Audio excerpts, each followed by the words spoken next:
Sempre più spesso si iscrivono ai nostri corsi degli allievi che hanno magari già fatto più corsi nelle varie discoteche e mi dicono: ho imparato più stasera in una lezione che in un intero corso che ho fatto da un'altra parte in un locale.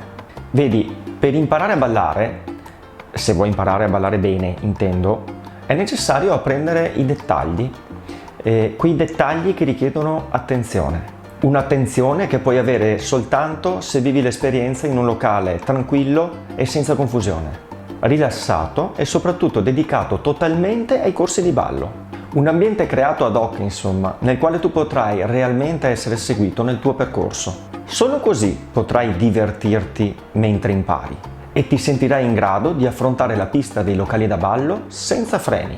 Quindi il mio consiglio è: impara in un ambiente adeguato e poi lasciati andare.